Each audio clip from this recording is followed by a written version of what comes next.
Quel est le cadre juridique de la construction d'un temple hindou en France? On en parle tout de suite avec mon invité, Lionel Devic, associé chez Del Sol Avocat.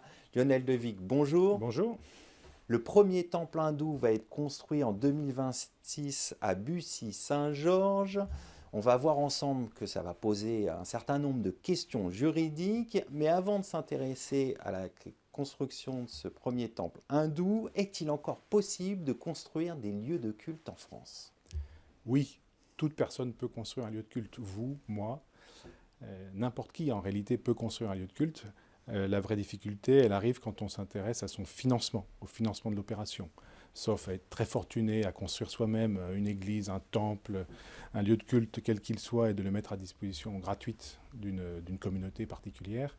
La vraie difficulté, c'est lorsque la communauté elle-même cherche des financements, par voie de D'accord. dons en particulier, de subventions, c'est compliqué, mais il y a des travaux qui peuvent être subventionnés, contrairement à ce que l'on pense à propos de la loi 1905. Et donc aujourd'hui, si l'on regarde un peu dans le spectre des structures juridiques qui créent et qui bâtissent des églises, des temples quelle que soit la nature de la collectivité religieuse, on a trois grandes catégories d'acteurs. Les associations cultuelles, les D'accord. associations de la loi 1905, qui ne peuvent exercer que le culte et strictement le culte. On a également des congrégations religieuses qui, dans le cadre de leurs activités religieuses, sont conduites à édifier une abbaye, une chapelle, avec des modalités de financement plus compliquées. Et puis on a aussi parfois la nécessité de conjuguer plusieurs types de financement parce que les locaux vont être affectés à des activités diverses, pas exclusivement cultuelles. D'accord. Et c'est le cas notamment pendant très longtemps du culte musulman, qui avait bâti des mosquées, souvent à travers des associations 1901, avec des activités mixtes, à la fois culturelles, éducatives, religieuses, D'accord. alimentaires, répondant à différentes nécessités de la communauté musulmane. Et on est passé parfois par des sociétés civiles qui permettent d'appréhender à la fois des investisseurs, du financement collecté par telle ou telle structure, la 1905 d'un côté, une association d'intérêt général de l'autre, pour au bout du compte se rendre propriétaire de cet édifice et d'arriver à le financer. Voilà. Et parfois D'accord. avec de l'emprunt également, bien entendu. Alors, on va s'intéresser à l'esplanade des religions sur laquelle sera édifié donc ce premier temple hindou. Quelles sont les particularités de ce site?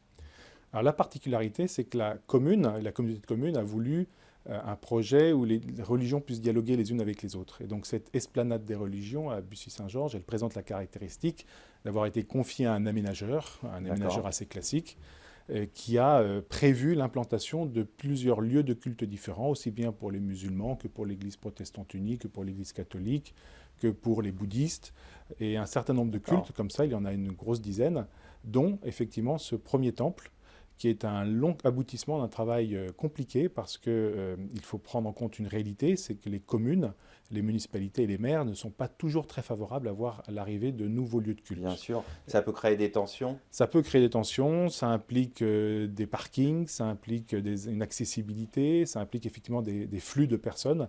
Et donc, en l'espèce, cette communauté, dont le siège en Europe est situé à Londres, où elle dispose du plus gros temple hindou au monde, hein, qui est à Londres, plus grand en D'accord. termes de surface que le Taj Mahal, par exemple. Et c'est une communauté de l'origine du nord de l'Inde, du Gujarat, et qui a longtemps essayé de trouver un lieu pour bâtir ce temple pour la communauté, qui est D'accord. modeste, hein, mais qui est réelle en Île-de-France. Et c'est finalement l'opportunité de cette esplanade de religion qui a permis d'appréhender ce foncier pour pouvoir D'accord. construire. Voilà. Bon, on a vu ensemble l'origine donc de l'implantation de ce temple hindou à Bussy-Saint-Georges, mais comment s'organise le financement et le fonctionnement d'un lieu de culte comme ce temple? Alors, il n'y a pas d'originalité particulière sur les grands principes selon le culte dont on D'accord. parle, que ce soit le culte catholique, protestant, juif, musulman, hindou.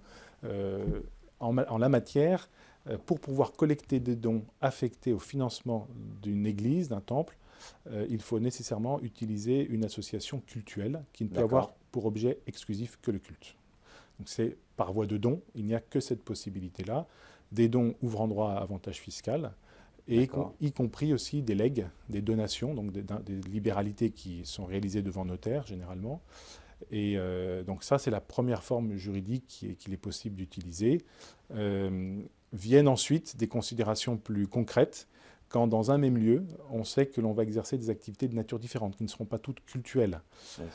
Et la première difficulté, c'est souvent même d'appréhender les dimensions du culte et sa particularité. Puisqu'en France, on a un droit qui est très marqué par le culte chrétien, le culte catholique pour l'essentiel. Et le culte, c'est toute la pratique organisée autour de l'autel ou dans le cœur du sanctuaire. Alors, comment on fait pour s'adapter, justement? Eh bien, on essaye déjà de bien comprendre ce qui est au fondement même de la religion, de ses caractéristiques. Dans certaines religions, l'importance de la nourriture est réelle, du partage du repas, contrairement, je dirais, dans le culte catholique où ça se limite, je dirais, aux hosties.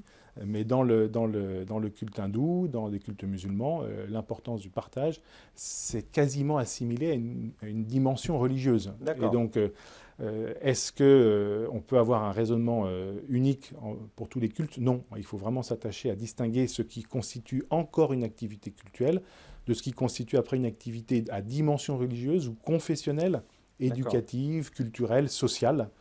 Et c'est vrai qu'en France, le pays est assez unique dans le monde pour ça. On considère l'exercice du culte ou l'activité cultuelle comme une activité à part, qui n'est pas assimilée aux activités d'intérêt général traditionnelles, là où dans tous les pays du monde, le culte, la pratique cultuelle fait partie des activités considérées comme d'intérêt général. Donc il y a cette nécessité de s'adapter. Il faut bien comprendre toutes les dimensions autour de la religion et du culte. Et du culte, de comprendre ce que l'on peut considérer comme étant une activité cultuelle. Donc pour cela, il y a aussi le ministère de l'Intérieur qui a son propre regard, qui sait appréhender ces réalités-là, les détacher aussi de la dimension sectaire, parce que cette dimension existe, on ne va pas se cacher. Donc c'est aussi une préoccupation dans le domaine de la lutte contre les sectes, d'éviter aussi de qualifier des activités cultuelles sous un angle fiscal favorable, pour éviter des dérives parfois que l'on peut, à titre minoritaire, il faut bien le reconnaître, mais qui peuvent exister. Donc il y a ces associations-là, avec la loi séparatisme aussi, qui est venue remettre de l'ordre en quelque sorte dans le financement,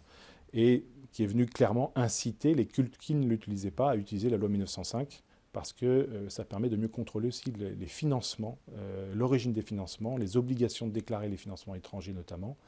Donc il y a des contraintes qui sont venues renforcer un peu une sorte de transparence pour y voir clair sur la façon dont le culte se développe en France. Vous évoquez des contraintes, il y en a d'autres en matière d'urbanisme. Quelles sont-elles? Alors voilà, quand on rentre dans les caractéristiques du culte, c'est vrai qu'on ne pense pas spontanément à l'importance, par exemple, de la pierre ou de l'origine des pierres. En l'espèce, dans ce temple hindou, à Bussy-Saint-Georges, la difficulté venait notamment du fait qu'il faut approvisionner en pierres venant d'Inde, notamment pour les façades, et également avec des ouvriers qui viennent d'Inde. Donc ça veut dire qu'il faut venir faire travailler des entreprises étrangères en France avec des ouvriers de nationalité étrangère. Donc ça, c'est des caractéristiques un peu particulières sur ce type de projet.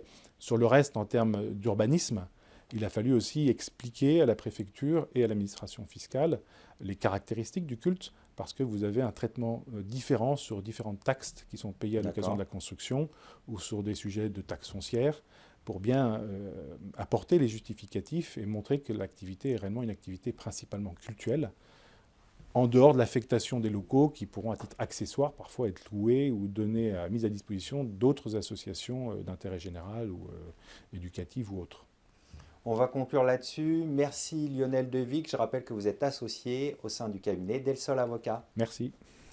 Merci à toutes et à tous. C'est le moment de se quitter. Restez curieux et informés. À très bientôt sur Be Smart for Change.